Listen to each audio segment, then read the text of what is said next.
अंधेरी रात, रेगिस्तान में चलती ठंडी हवाएं और रेत पर पसरा एक सन्नाटा।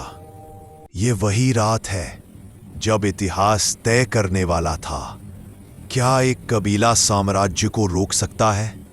एक तरफ लूट और सत्ता का भूखा महमूद गजनवी और दूसरी तरफ सिंध का गर्व जाट योद्धा। आज हम उस संघर्ष की दास्तान सुनेंगे जिसे सदियों से अधूरा सुनाया गया है। 11वीं शताब्दी, हिंदुस्तान की धरती बार बार विदेशी हमलों से कांप रही थी। उधर गजनी से उठता एक नाम, महमूद गजनवी, और इधर सिंध की सीमा पर खड़े थे जाट, जिनके बारे में कहा जाता था ये लड़ते नहीं, तूफान बनकर टूट पड़ते हैं। अपने प्रदेश के रक्षक और अपने स्वाभिमान के लिए प्राण देने वाले। जब गजनवी ने सुना कि सिंध के रास्ते व्यापार, धन और अवसरों का सागर बहता है, उसकी नजर वही टिक गई। पर एक चेतावनी दी गई, रास्ता सिंध के जाटों से होकर जाता है। गजनवी ने मुस्कुराते हुए कहा, एक कबीला मेरी फौज को रोकेगा, लेकिन उसे नहीं पता था कभी कभी कबीले साम्राज्यों से भी ज्यादा जिद्दी होते हैं। युद्ध की हलचल से पहले की रात, मशालें जल रही थी।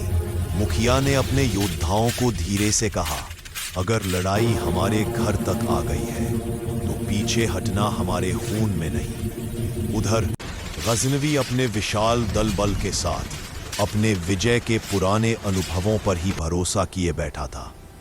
अगली सुबह रेत का रंग भी जैसे बदल गया था। दोनों सेनाएं आमने सामने थीं। घोड़ों की टापें, तलवारों की चमक और हवा में फैलता तनाव। सवाल सिर्फ एक था, क्या आज इतिहास अपनी दिशा बदलने वाला है? जैसे ही गजनवी की सेना रेगिस्तान में आगे बढ़ने लगी, जाटों ने अपना पुराना घातक युद्ध कौशल इस्तेमाल किया। वे सीधा नहीं टकराते थे, बल्कि हवा की तरह आते, आग की तरह वार करते और रेत में खो जाते। 3 दिशाओं से एक साथ वार। गजनवी की सेना गड़बड़ा गई। गजनवी ने महसूस किया, यह सिर्फ कबीलों की भिड़ंत नहीं, यह जिद और अस्तित्व की टकराहट है। उसने भारी सैनिकों को आगे बढ़ाया। जाट पीछे हटे, पर बिखरे नहीं। हर बार जब गजनवी आगे बढ़ता, जाट फिर से टूट पड़ते। रेगिस्तान के हर कण में जैसे उनकी सांसें बसी थी। युद्ध दिन में तलवारों से और रात में आग की रोशनी में जारी रहा। कहा जाता है लड़ाई लंबी चली। गजनवी अंततः सिंध से आगे बढ़ गया, पर उसने यहाँ वो कीमत चुकाई जिसने उसके कई आगे के अभियानों को कमजोर कर दिया। और जाट, वे इस युद्ध में अमर हो गए, क्योंकि उन्होंने दिखा दिया कि कभी कभी कबीले भी साम्राज्यों को रोक सकते हैं।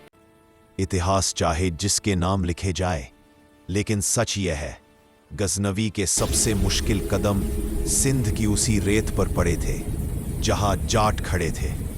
क्योंकि असली जीत हमेशा मुकुट से नहीं, कभी कभी दुश्मन को चुकवाई गई कीमत से मापी जाती है।